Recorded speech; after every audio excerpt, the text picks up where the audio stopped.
Hey, what is going on, guys? My name is LuckyBunz, and today's Pokemon Go video, we're going to be finding out how good Garchomp actually is with the exclusive move Earth Power. Now, as always, before we get started with this video, if you guys could smash that like button down below, it'd help me out tremendously with the YouTube algorithm. And if you want to see more of these Pokemon Go videos in the future, then I would definitely recommend hitting that subscribe button as well. And with that being said, let's go ahead and get started. So most of you probably already know this by now, but Gible Community Day was announced earlier this month. It is going to be on June 6th from 11 AM to 5 PM your local time.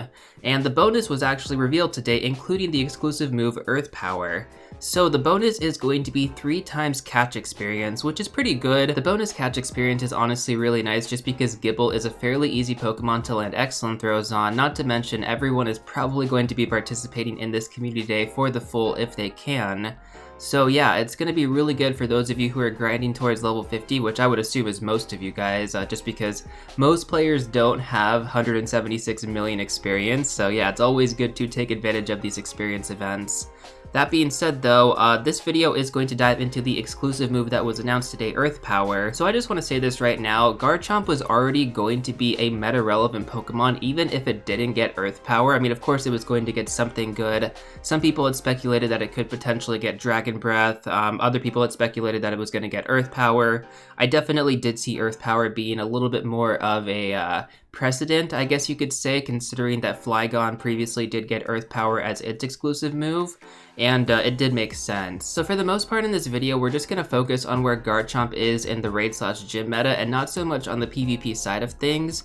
We can definitely touch on that a little bit right now, and I'm just going to kind of cover what PvPoke had to say on Twitter, and this basically just sums it up for Garchomp. All 3 of its ground moves have play. Earth Power is the most consistent option. Sandtomb has the highest potential and cross matchup effects. Initial take, Earth Power is the easiest recommendation, but which you choose will depend on your playstyle. And then he goes on to say, Earth Power Garchomp will be a Master League only Pokemon. If you want to run Garchomp in the lower leagues, I'd recommend Sandtomb or consider Flygon as a generally better alternative. This message is brought to you by the Flygon gang. So that's actually a pretty interesting analysis right there, and I would have to agree, mainly because Garchomp, you really can't take advantage of what it has to offer unless you're just going for it in the Master League. Given its potential CP range and level in the Ultra League and more so in the Great League, it's really going to be a glossy Pokemon, especially in the Great League, so Great League is for sure out of the picture. I think there is play in the Ultra League, but considering that Flygon can basically go almost to its max level in Ultra League, I think you're going to have a better time with it. And so in my opinion, I really just don't see Garchomp having too much play in the Ultra League either. I do agree with PvPoke here, and that it's really only going to be relevant in the Master League, because that's really where it shines. Especially when you consider the meta in the Master League, like Metagross, Dialga, Melmetal, those are all weak to ground type moves, and Earth Power is going to be really, really good. Now, Sandtomb does have the defense debuff, but, you know, Earth Power gonna do so much more damage compared to Sandtomb. That being said though, like PvPoke has mentioned, it really does depend on your playstyle. Again though, I do believe that Garchomp is going to be a meta shaker in the Master League. I personally don't participate in the Master League. You need level 50 Pokemon, 100% IVs, and it's just a little bit unrealistic. I mean, given Community Day is 6 hours, you do have a higher chance to get a 100% IV version of this Pokemon. I definitely do believe I could probably pull that, considering that I'm going to grind for the majority of the day. Not to mention if you have, you know, maps and scanners in your local area, it should be a little bit easier, but even then, that's not always guaranteed as well. Anyways though, long story short, Garchomp is basically just going to be meta relevant in the Master League with Earth Power, and that's all you really need to know.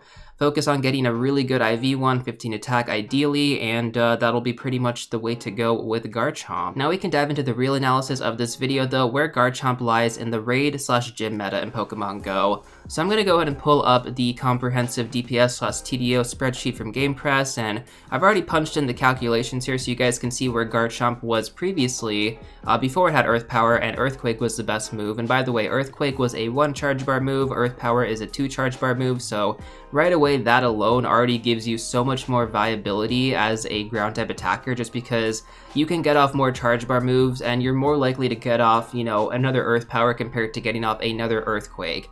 You're more likely to faint out before you get to that second Earthquake. So we're going to take a look at both Garchomp as well as its Mega version. So first of all, Garchomp with Mudshot and Earthquake has a DPS of 15.56, then Garchomp with Earth Power has a DPS of 15.76. So you have about a 0.7 increase there, which is pretty interesting. Definitely not too much, but when you do kind of factor that in over its bulk, you're definitely going to get some better results. If we look at the DPS times TDO for Garchomp, we can see that Garchomp with Earthquake has a DPS times TDO of 1884, and then Garchomp with Earth Power has a DPS times TDO of 2262. Now for those of you who don't know what DPS or TDO stands for, DPS stands for damage per second and TDO stands for total damage output. So basically you're combining the two together, how fast it can do damage, additionally to how long it's going to stay in battle. And then if we take a look at the mega version of Garchomp with Earthquake, we can see that the DPS is going to be 19.037, then with Earth Power it's going to be 19.778, and then additionally, we can take a look at the DPS times TDO, which is about a 1,000 point difference, which is honestly massive, guys.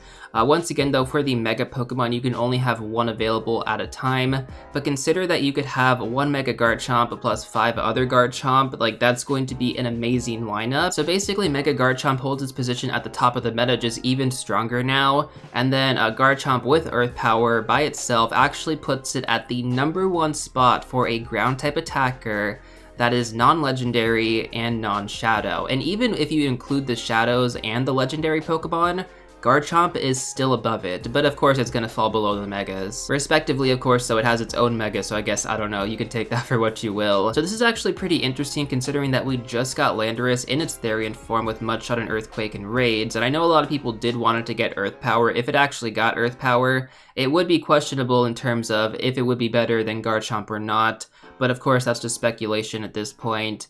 We might get it in the future. Getting Earth Power on Landorus could honestly give it a boost in the meta, but overall, they're really not that much different, you know, especially when you look at the DPS times TDO for these Pokemon, like, they're really, really close. So whether you're running Landorus in its Therian form or Garchomp, the choice is up to you, but Garchomp is going to be far more accessible compared to having to raid for good IVs. And so basically, to summarize things up right now, Garchomp is going to be the best ground-type attacker in Pokemon Go currently, and same with its Mega Form, or I guess its Mega Form is going to retain its #1 spot. Now, of course, in the future, guys, you do have to consider that Groudon doesn't have its exclusive moveset yet, so Groudon could honestly shake up the meta. Landorus in its Therian form could also get access to Earth Power, so that could shake up the meta.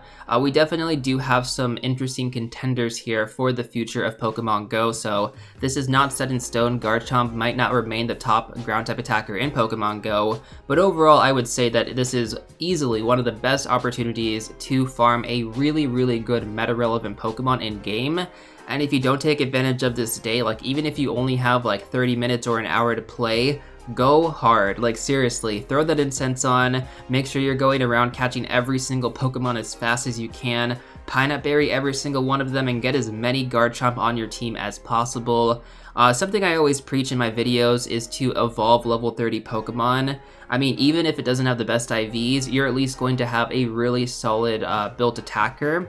And I think that's definitely going to go a long way. But of course, if you have the time, you know, definitely try to farm some with really good IVs as well. But do consider the Stardust factor and all of that. But again, I think I'll touch on that a little bit more in another video. I've been getting a lot of comments about the level 30 analysis, so I think that's something that we have to touch on again, or I guess make its own separate video on. Anyways though, guys, that is going to do it for the meta-analysis for Garchomp with Earth Power. Hopefully you guys did find this video helpful and informative. If you did, please make sure to hit that like button down below once again. And of course, if you want to see more of these videos in the future, I would definitely consider hitting that subscribe button as well. And I will see you all real soon in the next one.